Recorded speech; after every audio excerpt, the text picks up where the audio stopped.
me play this clip. This is from 2021. I hope I have the right one. I'm gonna play it anyway. I used to struggle with imposter syndrome, but at 36, I refuse to internalize misguided patriarchal ideas of what a woman can or should be. I am tired of feeling like I'm supposed to apologize for the space I occupy rather than intoxicate people with my effort, my brilliance. I am proud of me, full stop. My parents left everything they knew and loved to expose me to opportunities they never had. Because of them, I stand here today a proud first-generation Latina and officer at CIA. So this is just one of these woke commercials. Where what year was that? This is 2021. You gotta fight the patriarchy. You know, the patriarchy has convinced her that she can't do it. What year did Russia go into Ukraine? 22. 22. And was it February? Yeah, and then there was the thing in October, and that worked out real good, real good. Yeah, and it's either incompetence or intentionally. It's intentional. Like they're just like, just let them attack, so we'll have a reason to build up our military to fight back. Just well, I mean, why? There's more. Can I play more for you guys? Yeah, absolutely. Yeah, there's more here. When I was 17, I quoted Zora Neale Hurston's How It Feels to Be Colored Me in my college application essay. The line that spoke to me stated simply, I am not tragically colored. There is no sorrow dammed up in my soul nor lurking behind my eyes. I do not mind at all. At 17, I had no idea what life would bring, but Zora's sentiment articulated so beautifully how I felt as a daughter of immigrants then and now. Nothing about me was or is tragic. I am perfectly made. I can wax eloquent on complex legal issues in English while also belting Guayaquil de mis amores in Spanish.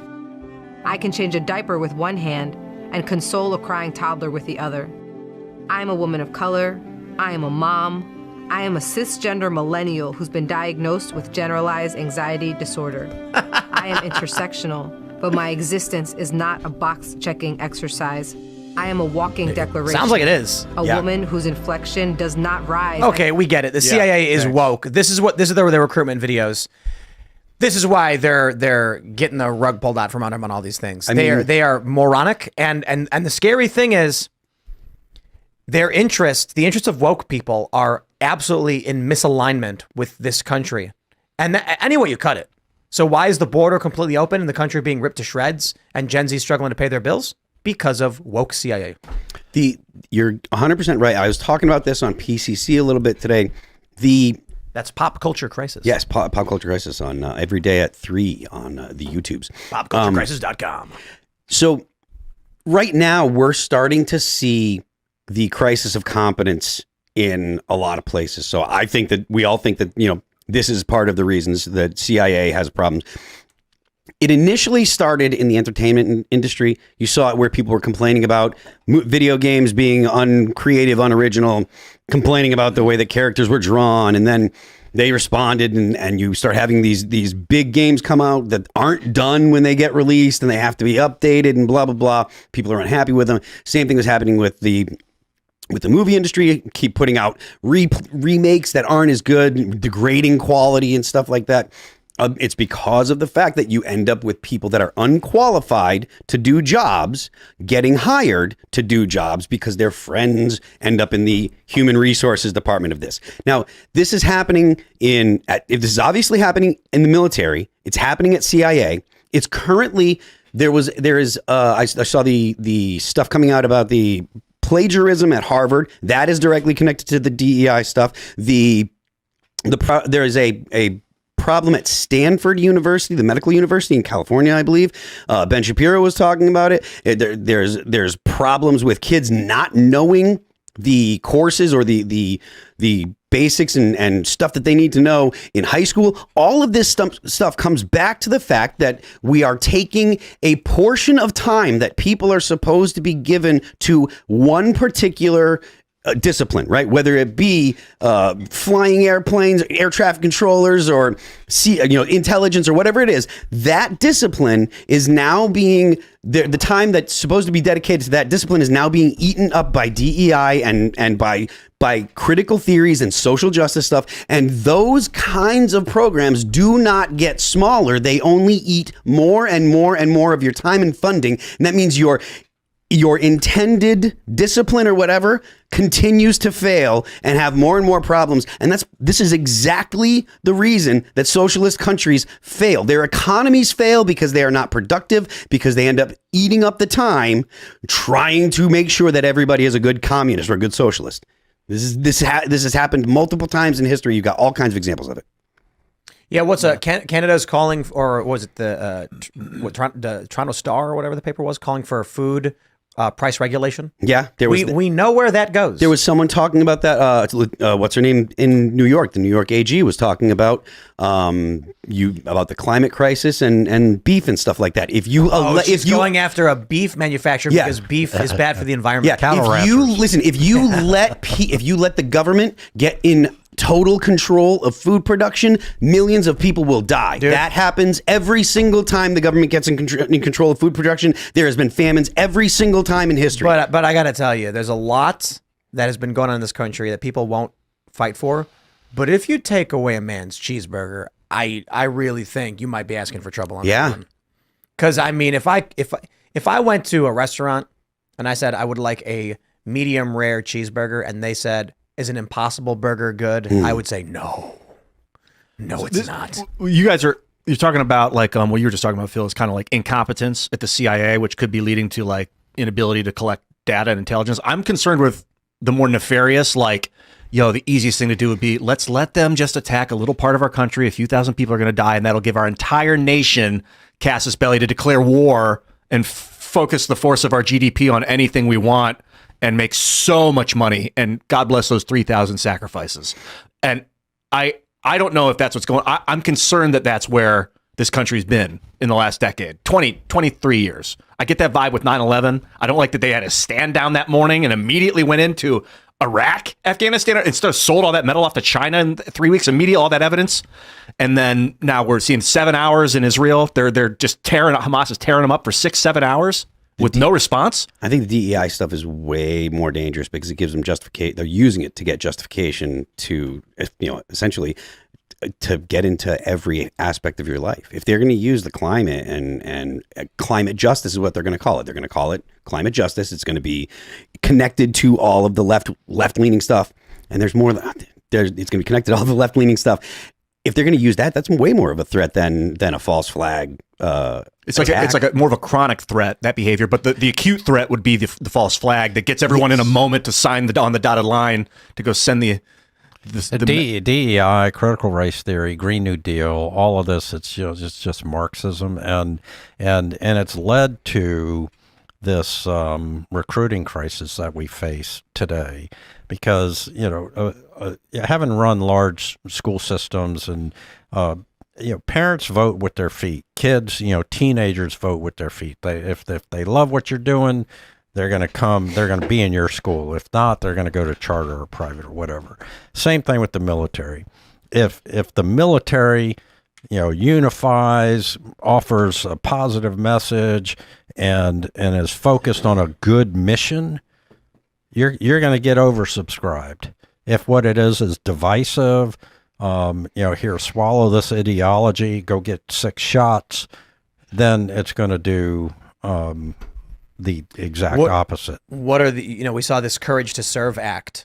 They want to give these these criminal aliens coming across the border citizenship by joining the armed forces. Do you see, was there ever talk of that? Do you see that as a possibility? Yeah, there'd have to be significant vetting. I know that there are some. Well, you say there'd have to be, but of course there would not be. Right. Well, you mean if it was going to be good? No, we're not talking about that. Yeah. Well, to make the mission, they'll do whatever. But I do know that in my commands, I've had these they call them dreamers and that kind of thing that come in and they serve, and many of them are very good. They got to be mentally fit, physically fit, and they do get their citizenship that way. But they've been there for a while. They've got the proper documentation, and they meet the requirements. The wholesale. These are all military age males, so keep your friends close, your enemies closer. But I think that with this, I think they're going to send them all to Ukraine. I mean, I don't know how likely that is, but it really is problem. It's a problem that solves itself. You get millions of fighting age males crossing the border at a time when you're like, we've got a military deficit, we need troops in Ukraine. Here's what they can do: load up all of the fighting age males, make promises to them, drop them off in Poland, and say, "Oh, geez, they're not Americans." But think about this: if these illegal immigrants end up fighting in Ukraine, the U.S. just says they're not Americans. There's nothing to do with them. I mean, we're not fighting there, and it's not NATO either. These are Guatemalans. Send them in with all American gear, just no American. They stole our equipment. No flags. Tim, you're advocating Ripping them all Guatemala up. invading Ukraine. So. I mean, look, we have quote unquote volunteers, Americans volunteering to fight in Ukraine. It's like, come on, like as if Russia is going like, drat, these American veterans who are being paid to fight in Ukraine. If only they were actually on paper American soldiers so that we could declare war. No, Russia knows exactly what's going on. So I want to excite people to apply for the military. And I'm thinking, like, what are some good ideas? One is like super soldier program. You want to get like bionic implants. You want to get CRISPR technology. You want to run, 3-minute miles, breathe every 20 minutes, see 7,000 feet. There are in laws 2020. against that stuff. Yeah, but the Chinese are doing it. So we need to counter that and be public about it to increase birth rates of the military. I hear what you're saying. The only problem is if the current military was to offer some kind of CRISPR technology or like gene editing super soldier program, it would be like to make your skin darker or something like that. Yeah, it would be simple Do you things. regret being white because of your privilege? We can change that. I think taking less breath, needing less oxygen, seeing further, having better hearing. They're not going to do that though, and they're also going to make you dumber. Yeah, like also like if this stuff was possible, I mean, I understand that it's still something that they're thinking of, but like if it was possible to like fix someone's eyesight or give someone better eyesight, think of how much money like you could make by just making that available to the public. Because I had some laser beams shot in my eyes to fix my vision. If I could get my vision fixed without that, or if I could have, I would prefer to not have gotten laser beam shot. Yeah, I can see why they would want the tech to be secret. Well, the thing is, if they had that kind of tech, like CRISPR tech and stuff, not that it's not coming, I just don't think that it's here now. And I think that you're talking about stuff that's still a couple decades away. be part of the prototype. Be the prototype. That would be the message, and it like shows the super soldier. But either that or like just global peacekeeping missions where we go around building wells and like solar powered water condensation for countries that don't need it necessarily, that don't ask for it, but we're there to help anyway. Like use the military to create goodwill. We already do a lot of that. I mean, what I would say, even in Afghanistan, and 80% of combat is building wells, building schools, diplomatic relations, the young private, the young sergeant, the young lieutenant out there acting as an ambassador for the country, and they do a fantastic job at that. And so when we are deployed en masse in scale, that's the big effort is to build infrastructure. Because part of the exit strategy is to leave it better than we found it. Let this entity, stand up on its own and execute. And so that's the goal. But when you have a folly like Iraq, in my opinion, you're gonna now it's Shia Muslim, and there's a land bridge into Israel through. It used to be the Persians and the Arabs were fighting right at that border there. And what we did through, Wolfowitz and Rumsfeld and Cheney's idiocy is eliminate that. We eliminated the major hedge against the Persian hegemony on the Arabian Peninsula. And now what we have is Hezbollah, Hamas, Shia militia groups in Syria, Iraq, and Hezbollah's Persians? The Houthi rebels. Hezbollah's Persians? No. Okay. They're supported by Iran. Okay, the Shia. Yeah, they're all Shia Muslims. Okay.